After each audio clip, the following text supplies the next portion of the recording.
यहां जेएमएम कांग्रेस ने जो पेपर लीक माफिया और भर्ती माफिया पैदा कर दिया है, पेपर लीक माफिया, उन सब पर प्रहार किया जाएगा।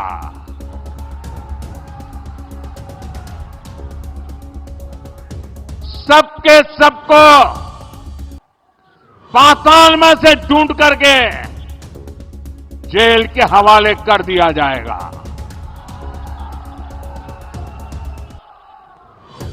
जिन्होंने झारखंड के नौजवानों के भविष्य के साथ खिलवाड़ किया है, जिन्होंने झारखंड के भविष्य के हमारे होनहार युवाओं का भविष्य मिट्टी में मिला दिया है, उनके सारे मंसूबे ये मोदी चकनाचूर करके रहेगा।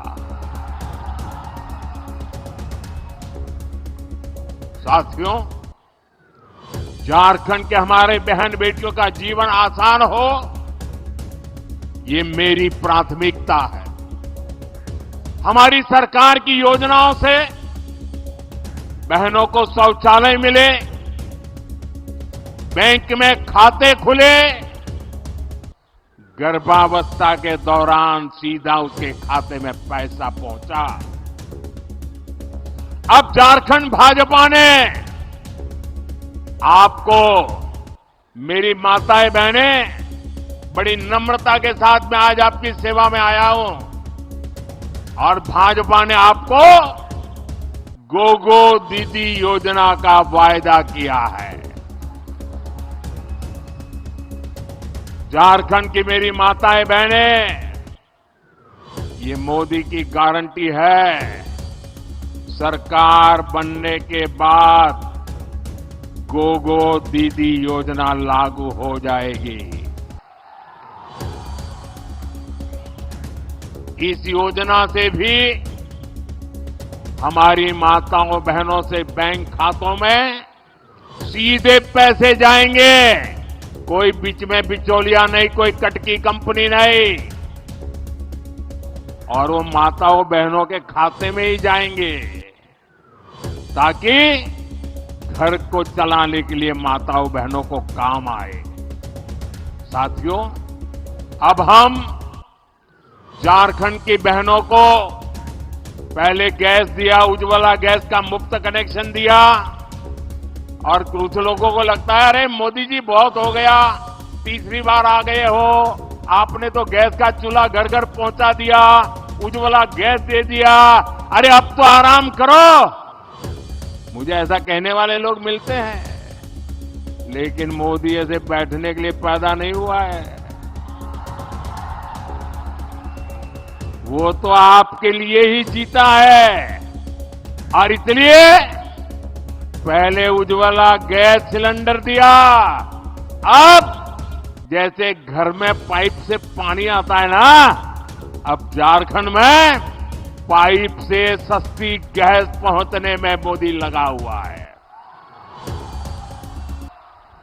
पाइप से जैसे पानी आता है घर में, वैसे गैस आएगा। अब सिलेंडर के लिए इधर उधर झोंकना नहीं पड़ेगा, और वह सस्ता होगा, ये गैस सस्ता मिलेगा। यहां ओएनजीसी कंपनी ने गैस पैदा करने का बहुत बड़ा काम शुरू कर दिया है। ये जो बोकारो अंगुल गैस पाइपलाइन हमने बिछाई है ना, इससे 11 जिलों को लाभ हो रहा है, 11 जिले। यहां भाजपा एनडीए सरकार बनते ही ज्यादा से ज्यादा घरों तक पाइप से सस्ती गैस पहुंचाई जाएगी। साथियों, हम झारखंड के हर परिवार का बिजली बिल जीरो करने के लिए भी काम कर रहे हैं। अब आपका बिजली का बिल कितना बिजली का बिल कितना? बिजली का बिल कितना? 0। और कैसे करेंगे? खजाना लूटा करके नहीं, नौजवानों के भविष्य को बर्बाद करके नहीं करेंगे। हम पीएम सूर्यघर मुफ्त बिजली योजना अब देश भर में शुरू हो चुकी है। आप अपने घर पर सोलर पैनल लगाएंगे और सोलर पैनल लगाने के लिए आपका ये सेवक, दिल्ली में बैठी हुई आपकी सरकार, भाजपा सरकार, हर घर को 75,000 से 80,000 रुपये का खर्च देगी सोलर पैनल लगाने के लिए। आप अपने घर में 300 यूनिट बिजली पैदा करिए, 0 बिजली बल से उसका घर चलाइए, उपयोग कीजिए। और इतना ही नहीं, ये मोदी की गारंटी है, अगर ज्यादा बिजली आपने पैदा की तो आपको वो बिजली सरकार खरीदेगी और सरकार आपको ऊपर से पैसे देगी। पहले बिजली के लिए आप सरकार को पैसे देते थे, अब बिजली के लिए सरकार आपको पैसे देगी। ये काम हम करने वाले हैं। साथियों, झारखंड के तेज विकास के लिए सबका प्रयास यानी सभी की सामूहिक शक्ति लगनी बहुत जरूरी है।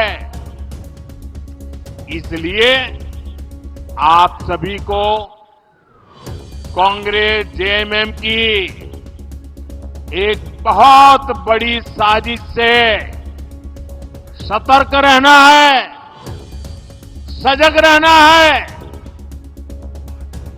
ये कांग्रेस जेएमएम की चौकड़ी ने नया खेल खेलना शुरू किया है और ये सत्ता पाने के लिए कुछ भी कर सकते हैं जी। कांग्रेस हमेशा से एससी, एसटी, ओबीसी की एकजुटता की, एकता की घोर विरोधी रही है। आजादी के बाद जब तक हमारा दलित समाज, हमारा एससी समाज बिखरा रहा, हमारा आदिवासी भाई बहन, हमारा एसटी समाज बिखरा रहा, हमारा ओबीसी समाज बिखरा रहा, तब तक कांग्रेस बांटो और राज छीनो के सिद्धांत पर मजे से केंद्र में सरकारें बनाती रही, लूटती रही।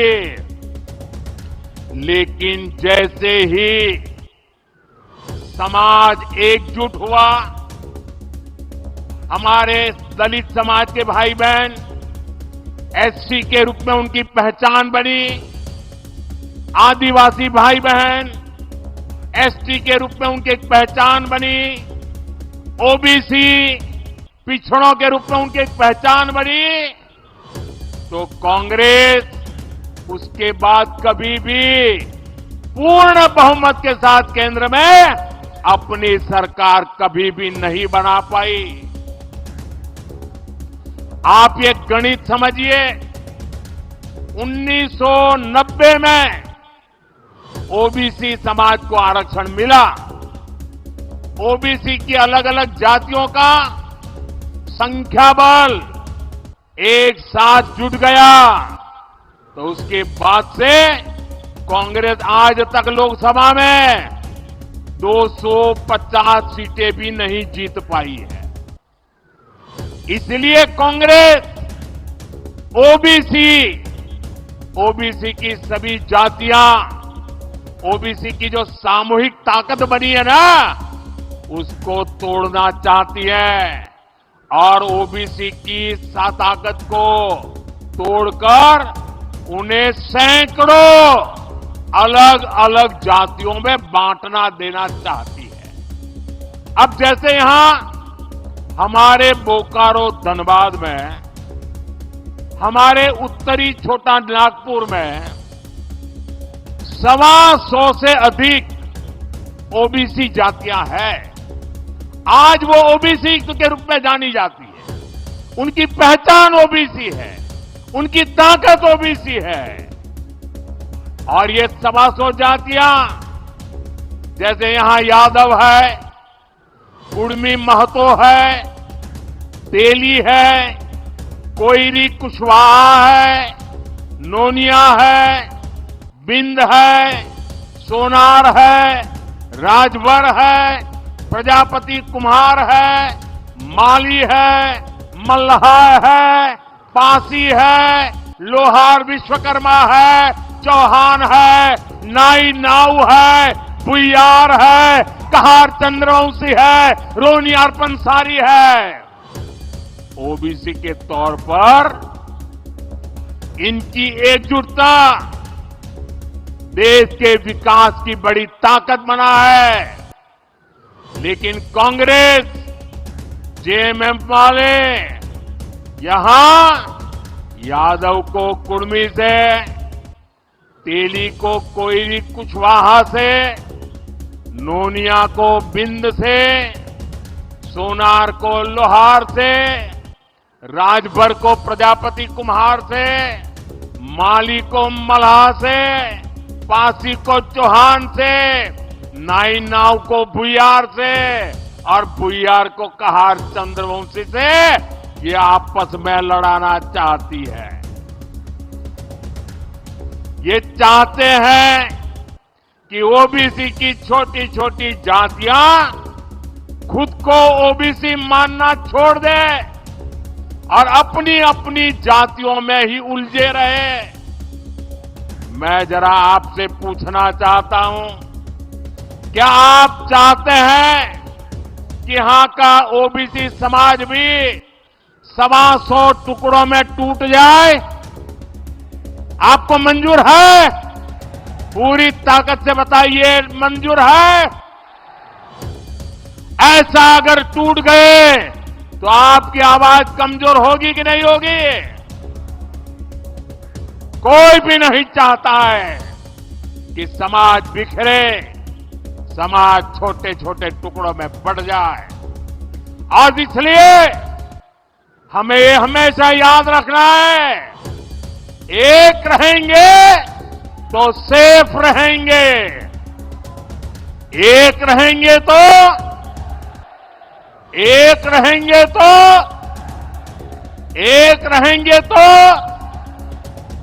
साथियों, झारखंड के नौजवान बहुत बड़ी संख्या में सेना में है। जम्मू कश्मीर में आतंक के दौर में हमने अनेक जवानों को खोया है। इसका बहुत बड़ा कारण जम्मू कश्मीर में 370 की दीवार थी।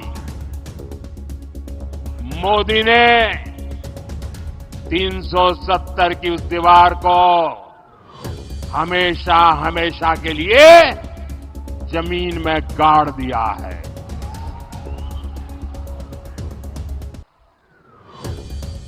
लेकिन कांग्रेस और उनके साथियों को ये पसंद नहीं आया है।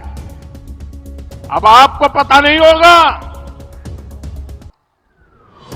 देश आजाद हुआ, देश को संविधान मिला, संविधान के 75 वर्ष मना रहे हैं हम, लेकिन देश के 7 दशक तक जम्मू कश्मीर में बाबा साहब आंबेडकर का संविधान लागू नहीं होता था।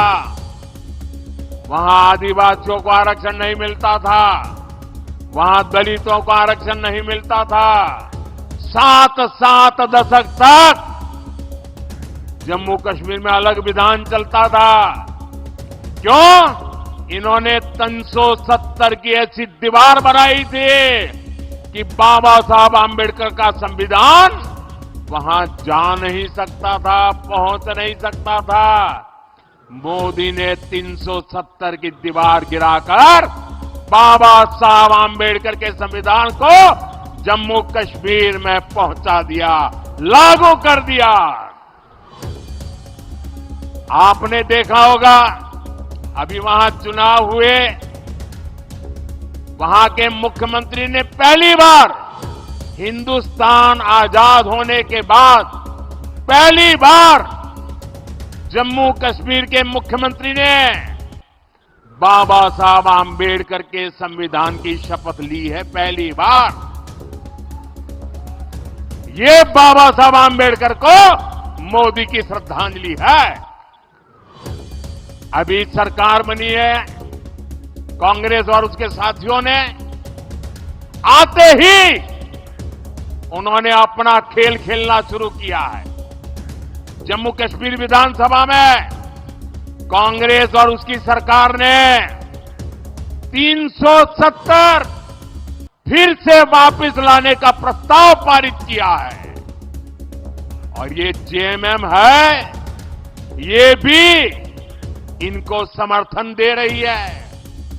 ये जम्मू कश्मीर से बाबा साहब आंबेडकर के संविधान को फिर से जम्मू कश्मीर से बाहर निकालना चाहते हैं। ये दलितों, पिछड़ों, आदिवासियों को फिर से उनके हक से वंचित करना चाहते हैं। ये हमारे सैनिकों को फिर से आतंक की आग में झोंकना चाहते हैं। मैं जरा मेरे झारखंड के नौजवानों से पूछना चाहता हूं, मैं आपसे पूछना चाहता हूं, क्या मेरे झारखंड के भाई बहन, कांग्रेस का ये पाप आपको मंजूर है? साथियों, आपके सहयोग से भाजपा यहां झारखंड में हो रही घुसपैठ पर भी लगाम लगाएगी। आपकी बेटियां सुरक्षित हो, आपकी जमीन सुरक्षित हो, इसके लिए यहां भाजपा एनडीए की सरकार बहुत जरूरी है। साथियों, हमें ऐसा झारखंड बनाना है जो देश के टॉप के समृद्ध राज्यों में गिना जाए। हमें मिलकर झारखंड के हर परिवार तक समृद्धि पहुंचानी है। और इसलिए मैं आपके आशीर्वाद मांगने आया हूं, मैं आपकी मदद मांगने आया हूं। इसलिए आपको भाजपा, आजसू, जेडीयू और एलजेपी के उम्मीदवारों को भारी मत से विजयी बनाना है। और आपको, मेरे लिए तो आप ही मोदी है, और आपको मोदी के नाते ही घर घर मेरा ये संदेश पहुंचाना है। आप घर घर जाएंगे, पक्का जाएंगे, रोटी, माटी और बेटी की पुकार पहुंचाएंगे।